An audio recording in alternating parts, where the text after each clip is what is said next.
La expresión tachar la doble significa eliminar o descartar la posibilidad de hacer algo de todo lo deseado, dado que es muy poco probable que se dé. Tiene su origen en el juego de dados La Generala, donde la chance de hacer doble generala es mínima y por ende, lo primero que se descarta es esa jugada, tachando del listado esa alternativa de sumar puntos. Llevando esto al fútbol, lo que es muy difícil de realizar es la doble función de ser jugador y director técnico de un equipo al mismo tiempo.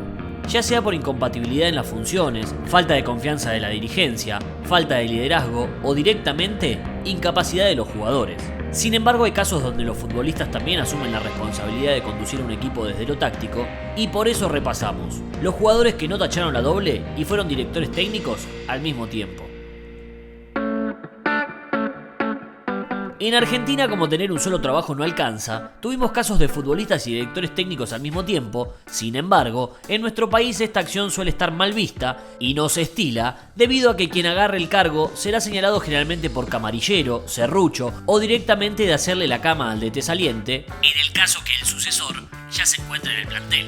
Los más conocidos fueron Chiche Sosa, que como nunca no era el técnico de Argentinos Juniors, no podía rechazarla de hacer de jugador y DT, y así lo hizo en 1971. En 1986, San Lorenzo atravesaba una de las peores crisis económicas de su historia, y al quedarse sin DT y sin un peso, se tuvo que hacer cargo del equipo Rubén el Flaco Cousillas, que fue elegido para esa función porque estaba acostumbrado a estar sentado en el banco debido a que era el arquero suplente de Chilaver. Esto no es chiste, sino que fue el motivo real.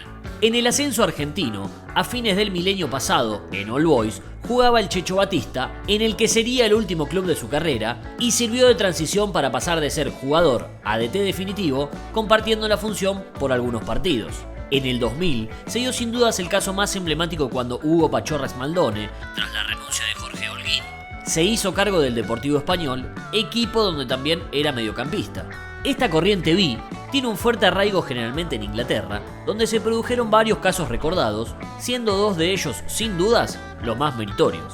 Primero, John Toshak, en Swansea en 1978, ya que el galés arrancó con la doble función a los 28 años con su equipo en la cuarta categoría del fútbol inglés y empezó una levantada histórica con 3 ascensos en 4 años hasta llegar a la Premier League en 1981. Uno de esos ascensos, el de tercera a segunda división, fue gracias a un gol clave del mismo Toshak, que confiaba en Toshak como jugador fundamental.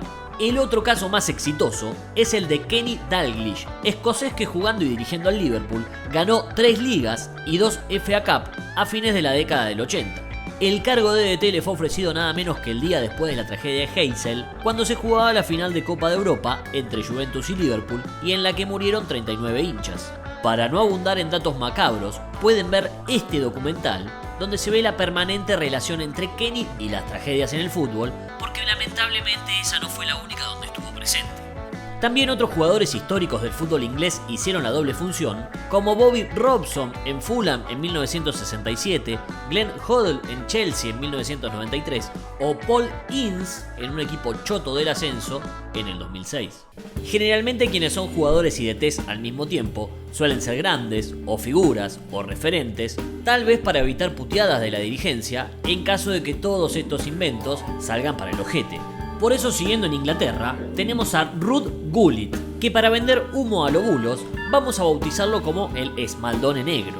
El crack holandés Ruud Gullit dispuso sus últimos años de su carrera como jugador en el Chelsea de Inglaterra y desempeñó sus primeros años como DT en el Chelsea de Inglaterra. Porque siendo jugador de los de Londres en 1996, hizo la doble función y también fue el DT del equipo. Sus comienzos como doble comando fueron muy buenos y al final de esa temporada fue campeón con el Chelsea de la FA Cup. En enero de 1998 lo rajaron para que el equipo sea dirigido por un compañero de él en el rol de jugador y un dirigido por él cuando era DT. O sea, las dos cosas al mismo tiempo. El que estaba tendiendo la cama y reemplazó a Gullit es seguramente el otro caso más exitoso de todos. Gianluca Vialli, el italiano que como jugador ganó todo con la Juventus y jugó 2 mundiales con su selección, también fue un exitoso DT, combinando todo eso, siendo exitoso como jugador y técnico al mismo tiempo. Vialli era delantero de Chelsea cuando a la edad de 33 años, además de hacer goles para el equipo inglés, asumió como DT del equipo. Es de los mejores casos porque mientras era goleador del equipo, también ganaba títulos dirigiendo adentro del campo de juego. A cargo del Chelsea fue campeón de la Copa de la Liga y la Recopa de Europa 97-98 a solo meses de haber asumido. Aunque el que había empezado dirigiendo esa copa fue Gullit. En la siguiente temporada ganó la Supercopa de Europa derrotando nada menos que al Real Madrid en la final, aunque ese día el pelado no se mandó ni al banco para ser alternativa de sus compatriotas Zola y Casiraghi. Además el Chelsea fue tercero en la Premier League, logrando su mejor actuación en 30 años. Vialli siguió, pero solo en el banco como DT, y ya no más como jugador, pero también ganando títulos porque fue campeón de la FA Cup y Charity Shield en el 2000. En ese mismo año ocurrió un caso a nivel selección. George Weah es el único jugador africano de la historia en ganar el Balón de Oro y es por eso que con ese logro puede hacer lo que quiera en su país. Así fue como en el 2000, además de ser la figura, goleador y capitán de la selección de Liberia, Weah también agarró la dirección técnica del combinado nacional con la difícil misión de clasificar al Mundial de Corea-Japón. En las eliminatorias africanas le tocó integrar el grupo junto a la selección de Nigeria y como es sabido, la selección nigeriana tiene el pase asegurado directamente al grupo de Argentina en el Mundial. Por lo tanto, Liberia con Weah de 9 y DT, lógicamente, no pudo clasificar. Pero Weah no se quedó solo con ser jugador o DT de la selección de Liberia y en 2018 directamente asumió como presidente del país luego de arrasar en las elecciones. En Brasil, en el 2007, el que hizo la doble y terminó en la política fue nada menos que uno de los máximos goleadores de la historia, Romário. En ese año, el brasileño, según las cuentas blue de aquel país, había logrado su gol número 1000, jugando para Vasco da Gama, y unos meses más tarde en el club, le dieron la escopeta al mono y también asumió como DT del equipo. El debut fue por la Copa Sudamericana y el Vasco debía remontar los 2 goles de ventaja que tenía el América de México. Romário no se puso de entrada y se mandó al banco porque venía de una lesión, pero cuando su equipo se había puesto arriba en el marcador 1-0, Romário no dudó y puso a Romário para tratar de empatar la serie y lograr la clasificación. Finalmente no pudo modificar el resultado y el equipo brasileño, con el delantero jugando y dirigiendo al mismo tiempo, quedó eliminado. La experiencia duró 2 meses más y Romário nunca más fue DT de ningún equipo, pero se dedicó a dirigir los destinos de la comunidad desde la política del país. Otro brasilero es el protagonista del siguiente caso, porque Roberto Carlos, además de tener 1 millón de amigos, en el 2011 llegó a Rusia para juntar sus últimos millones de dólares como jugador del ANSI. El DT del club fue despedido y con el contrato multimillonario que había firmado el lateral brasileño, no le quedó otra que también ser el DT y al fin poder ponerse de delantero como en el Winning Eleven. Ya retirado como jugador, años más tarde volvió a ponerse los cortos para jugar y el buzo para dirigir en la India en un típico proyecto de una liga que quiere llevar figuras reconocidas y nunca viene mal incrementar el saldo de la cuenta bancaria. Ryan Giggs jugó toda su vida en el Manchester United, donde debutó de la mano de Ferguson en 1990 y se retiró en el 2014 con Ryan Giggs como DT. Porque en los últimos 4 partidos de la temporada 2013-2014, luego de que David Moyes sea despedido como DT, quien lo reemplazó fue el histórico jugador galés que todavía era jugador del United. En su debut ante Hull City, Giggs fue al banco como DT y también como jugador suplente.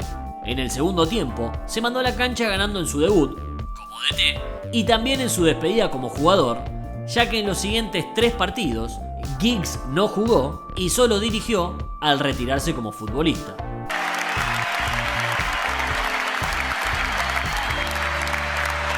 Samuel Eto'o jugó en los mejores equipos del mundo, pero en el 2015 ya transitaba su etapa por el under del fútbol europeo y el camerunés había sido contratado para jugar en el Antalyaspor de Turquía.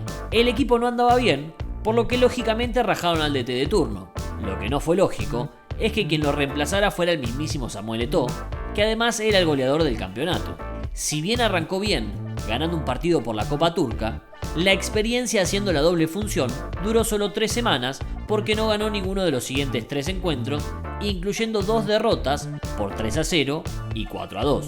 El dato llamativo es que Eto'o era el goleador de la liga y fue por esa competición donde se puso como titular en los únicos 2 partidos que jugó, pero no pudo hacer ningún gol. Seguramente el caso más ladri de todos es el del japonés Honda. El Ponja, que hasta llegó a jugar con el Milan, es un claro ejemplo de no poder soltar, estirando su carrera al máximo como futbolista. El delantero, que ya venía de robar en México, firmó como jugador del Melbourne City de Australia. Hasta ahí todavía decente, Pero al mismo tiempo que llegaba a Australia, el japonés se convirtió en el nuevo DT de la selección de Camboya, rompiendo todos los límites de la lógica. Jugador de un equipo y DT de una selección random. Se fue de Australia como jugador y consiguió más clubes como el Botafogo de Brasil y Vitesse de Holanda después de buscar trabajo en Twitter. A todo esto, el japonés seguía como DT de Camboya, donde por ejemplo obtuvo resultados como una derrota sobre la hora, 14-0, contra Irán. Probablemente influenciado por la moda inglesa, Vincent Kompany, en el 2019, se fue de Manchester City para volver a su país natal como jugador y director técnico del Anderlecht de Bélgica. El proyecto era hacer esto durante 3 años, pero luego de arrancar para el Toor y tener el peor arranque del club en 20 años, Kompany renunció a la parte de DT para solo tener el rol de jugador. Al finalizar esa temporada, ahora lo que hizo fue renunciar a la parte de jugador para volver a ser DT, pero ya no futbolista porque decidió retirarse. Así como Kompany se fue de Inglaterra, el que volvió al país fue Wayne Rooney. El delantero llegaba desde Estados Unidos para quemar sus últimos cartuchos en el Derby County y formar parte del cuerpo técnico del holandés Philip Cocu como una forma de prepararse para DT. A un año de haber llegado, el DT del equipo fue despedido y quien se hizo cargo de la batuta, con el serrucho en la mano, fue el delantero inglés en noviembre de 2020. Rooney hizo la doble durante un mes y en enero de 2021 se retiró definitivamente como jugador para ser solamente director técnico del Derby County. Evidentemente quienes predominan en hacer de jugador y DT al mismo tiempo, por algún motivo en su mayoría son delanteros, y el loco Abreu confirma esta teoría recién ahora descubierta. Su primer doble experiencia fue en El Salvador, donde dirigiendo y jugando en el Santa Tecla, logró ganar la Copa del País, donde también se cumplió con otro denominador común, arribar al equipo para después también ser el DT. También así fue lo que pasó con el uruguayo, cuando a mediados de 2019 llegó para jugar en Boston River, que era el club número 29 de su carrera, con apenas 43 años. Como ser jugador ya no era suficiente, el loco también era el conductor de Trato Hecho Uruguay, pero esto tampoco era suficiente.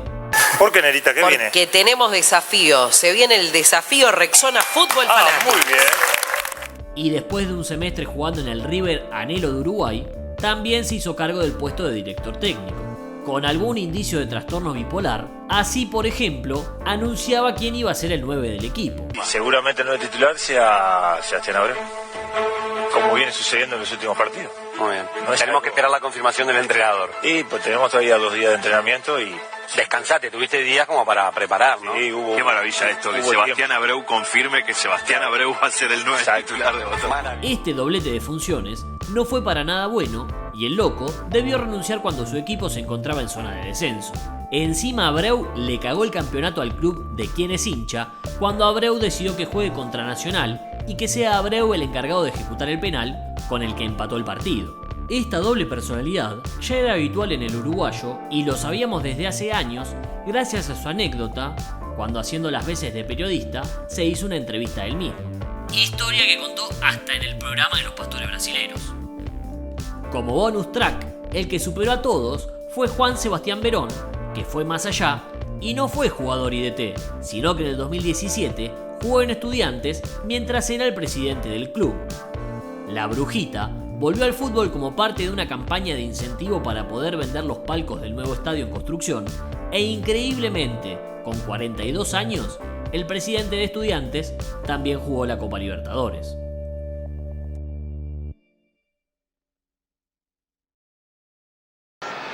This is Jonathan Wilkes. Mourinho.